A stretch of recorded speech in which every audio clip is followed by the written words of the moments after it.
Thank you Jesus. धन्यवाद परमेश्वर का जिसने हमें जीवन दिया है। उस परमेश्वर का धन्यवाद हमें करना चाहिए। पौलुस कहता है प्रभु में आनंदित रहो, संसार में नहीं, प्रभु में। तो हमारा आज का विषय है संसार पर जय पाना। आजकल मसीही लोग बहुत परेशान हैं, बहुत चिंतित हैं, बहुत दुखी हैं, क्योंकि वो सोचते हैं कि मसीह में आकर हमें संसार का हर सुख मिलेगा, और वो ये नहीं सोचते कि संसार के सुखों में से तो प्रभु ने हमें निकाला है और हमें अब संसार के जो सुख हैं उनके ऊपर जय प्राप्त करने की वो हमें नहीं चाहिए। संसार के सुख क्या है? ऐश प्रस्ती करने के लिए पैसा चाहिए, और पैसा जो वो बेईमानी से कमाया जाता है, ये सब जानते हैं। और जो प्रभु है वो हमें संसार की सारी अभिलाषाओं से चाहते कि हम छूट जाएं। इसी शरीर में रहकर हमें संसार के ऊपर जय प्राप्त करनी है। पहला यूहन्ना 5 बाब, वहां पर लिखा है, जब हम परमेश्वर से प्रेम रखते और उसकी आज्ञा को मानते हैं। परमेश्वर से प्रेम रखने का मतलब है उसकी हर एक आज्ञा को मानना। अगर आप उसकी कोई भी आज्ञा नहीं मान रहे तो आपका प्रेम परमेश्वर के साथ नहीं है। जिसके साथ प्रेम होता है उसकी हर एक बात को मानना में प्यार होता है। फर्ज तो होता ही है, और प्यार से ही आज्ञाकारी होती है। आज्ञाकारी बोझ समझकर नहीं की जाती। अगर आपको बोझ लगता है तो आप कभी भी प्रभु की आज्ञाकारी नहीं कर सकते। अगर आपके अंदर प्रेम है, क्योंकि वचन में लिखा पवित्र आत्मा के द्वारा तुम्हारे अंदर प्रेम डाला गया है, और अगर परमेश्वर का प्रेम हमारे अंदर है तो हम प्रेम में आज्ञाकारी जो होती है उसके लिए दुख भी हमें सुख लगने लगते हैं। तो यहाँ लिखा है कि जब हम परमेश्वर से प्रेम रखते हैं और उसकी आज्ञाओं को मानते हैं, तो इसी से हम जानते हैं कि हम परमेश्वर की संतानों से प्रेम रखते हैं।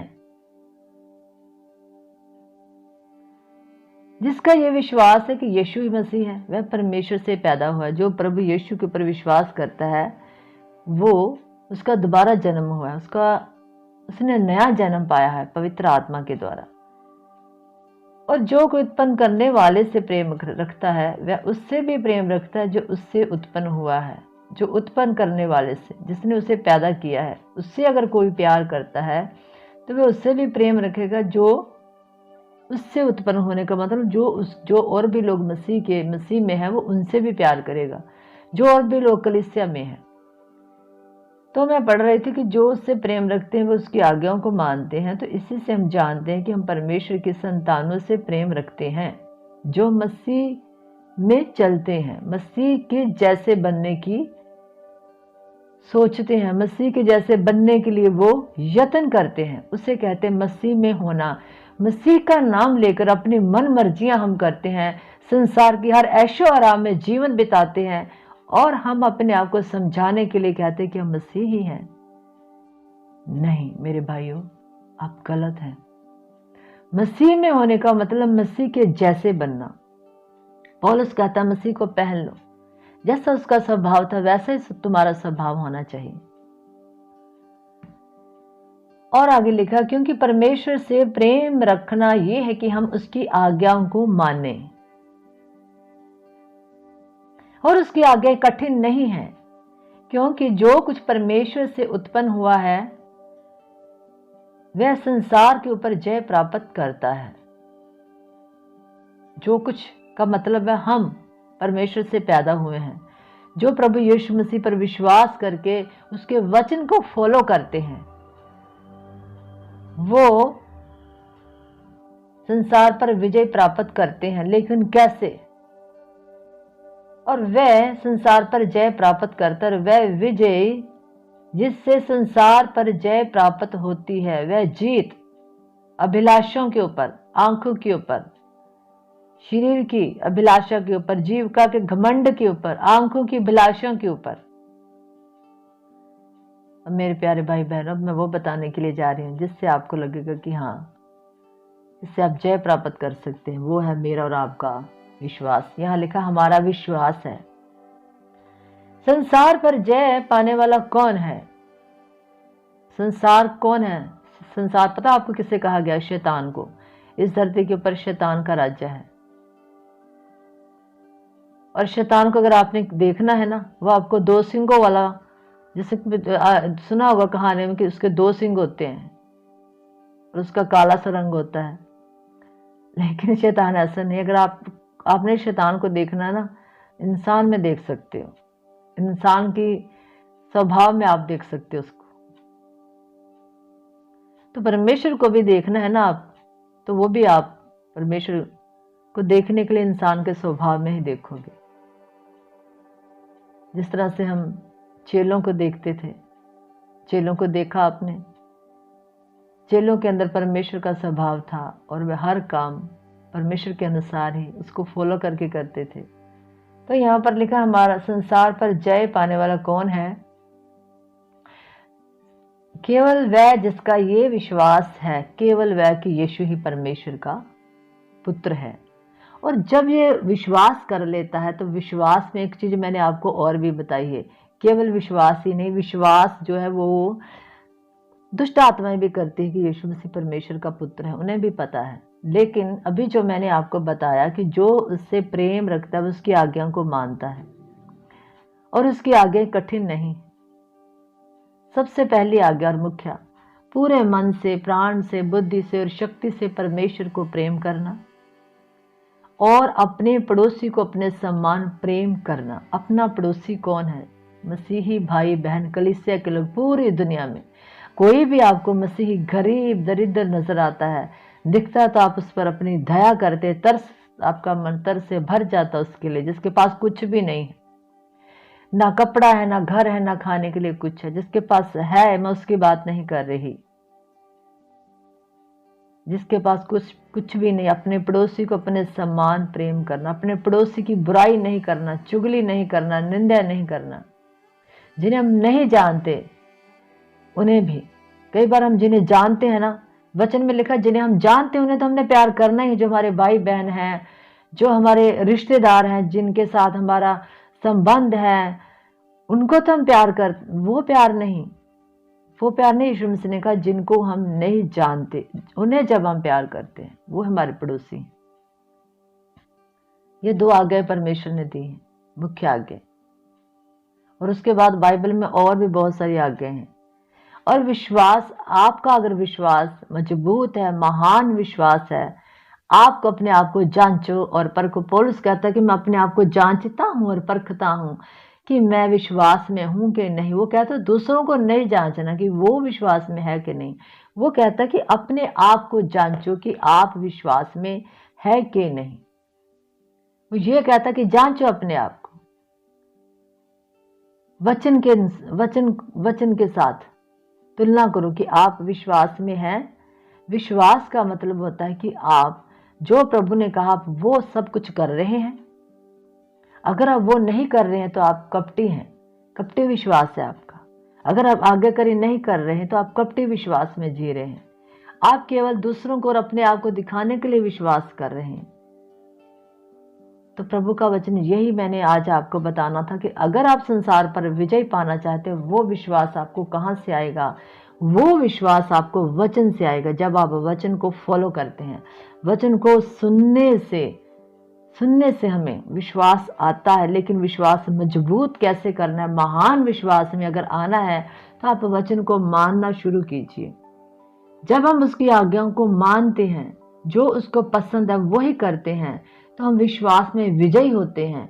हर एक चीज के ऊपर हम धीरे धीरे जयवंत होते जाते हैं। अगर हमें लालच है, किसी चीज का लालच है, दूसरों की वस्तुओं का लालच है, कोई भी वस्तु हम दूसरों की देखते हैं तो हमारे अंदर वो होने लगता है कि ये हमें मिल जाए। तो अगर आपको लालच से विजयी होना है, इसके लिए भी आपको वही लालच का वचन पढ़ना चाहिए, जहां पर पौलुस कहता है कि हमें अपनी जो हमारे पास है उसी पर संतुष्ट रहो, किसी चीज का लालच ना करो। जो आपको परमेश्वर ने दिया है उसी के लिए आप धन्यवाद करते हैं, तो इसका मतलब कि आप संतुष्ट हैं जो आपके पास, जो प्रभु ने आपको दिया है। लेकिन अगर दूसरे को ज्यादा दे रहा प्रभु, दूसरे विश्वासी भाई बहन के पास ज्यादा, और आप ईर्ष्या कर रहे हैं, इसका मतलब आपका विश्वास कपटी है।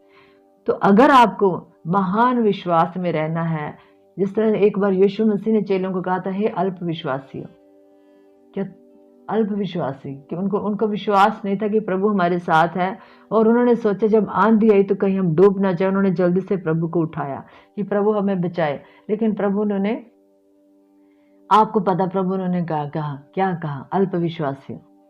हमें अल्प विश्वासी नहीं बनना, हमें कम विश्वास वाले भी नहीं बनना। एक होता थोड़ा सा विश्वास, हमारा थोड़ा सा अगर काम हो गया तो विश्वास है, अगर हमारा काम नहीं हुआ तो विश्वास खत्म, उसे विश्वास नहीं कहते।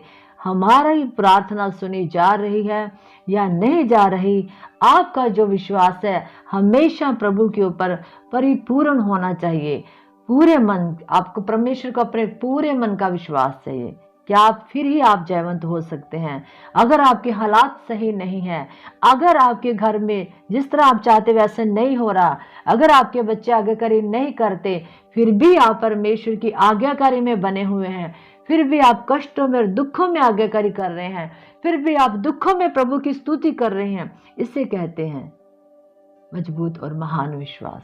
और फिर वो विश्वास आपको आने वाले समय में, आगे जब समय आपका आएगा, समय के जब प्रभु आपको अपने समय के अनुसार, जब आपके विश्वास के अनुसार समय आने पर वो सारी चीजें देगा, तो आप हैरान रह जाएंगे।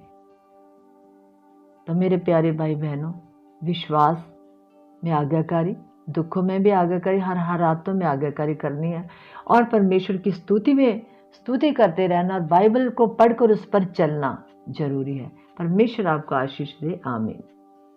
Praise the Lord. मैं परमेश्वर का धन्यवाद करती हूँ। परमेश्वर बहुत काम कर रहे हैं, अद्भुत कार्य कर रहे हैं। जितने भी लोग सचमुच में वचन के साथ जुड़ते हैं तो वचन उनके अंदर कार्य करता है। तो मैं आप सब भाई बहनों को बताना चाहती हूँ, इन दिनों में परमेश्वर ने जो हमारे साथ लोग जुड़े हैं, बहुत से काम किए हैं, वचन के साथ जुड़े हैं, हमारे जरिए वचन के साथ जुड़े हैं, वचन ने उनको जोड़ा है अपने साथ। तो मैं आज आपको एक बहुत ही बड़ी टेस्टमनी बताना चाहती हूँ। एक बहन है जो उड़ीसा से है, जयश्री उनका नाम, उनको एक बेटा है, और वो बहन अपने बारे में आपको गवाही यीशु मसीह की, इन्होंने यीशु मसीह ने उनके जीवन में क्या किया, वो बहन अभी आपको बताएगी। प्रभु यीशु मसीह ने उनके जीवन में बहुत बड़े काम किए, और ये हम चाहते हैं कि बहुत सारे लोग इस गवाही को सुने। इस बहन ने विश्वास किया वचन के ऊपर, जैसा इस बहन को बोला कि इस बहन ने वैसा ही किया। तो आप इस बहन की गवाही को सुने। परमेश्वर आपको आशीष दे। आमीन। जय मसीह की। हालेलुया। मैं एक गवाही देना चाहती हूँ। मेरा नाम जयश्री है। मैं उड़ीसा संबलपुर का रहती हूँ, और मेरा मन में बहुत बेविचार आता था, बहुत बुरा सोच आता था। मैं उसलिए बहुत परेशान थी और बहुत चिंतित भी थी, और मेरा छोटा बेटा के बारे में भी मेरा मन में बहुत बेविचार आता था और बुरा सोच भी आता था। मैं इसलिए बहुत टेंशन, परेशान, चिंतित, बहुत रोती भी थी, और मन में ऐसे लगता था कि मैं सुसाइड कर लूँगी तो ठीक हो जाएगा, ऐसे मन में सोच आता था। एक दिन सिस्टर सोनिया चैनल माध्यम से मैंने प्रभु का वचन सुना, और प्रभु का वचन सुना। उसके बाद सिस्टर सोनिया के साथ मेरे साथ बात हुआ, और मेरा मन में जैसे बीत रहा था मैं ऐसे बताई सिस्टर को। तो सिस्टर ने प्रभु के बारे में मेरे को बहुत सारे बातें वचन सुनाए, और मेरे को प्रेयर करने के लिए भी बताए। सिस्टर ने जैसे बताई मैं वैसे किया, और मेरा जीवन धीरे धीरे परिवर्तन होने लगा। मन में जितना भी बेविचार था वो दूर हो गया। प्रभु यीशु ने मेरा मन में जितना भी बेविचार था सब दूर कर दिए। प्रभु का धन्यवाद हो, प्रभु का स्तुति हो। हालेलुया। प्रभु सिस्टर को भी धन्यवाद देती हूँ, और प्रभु के बहुत बहुत धन्यवाद। धन्यवाद प्रभु यीशु, धन्यवाद प्रभु यीशु, धन्यवाद प्रभु यीशु। आमीन।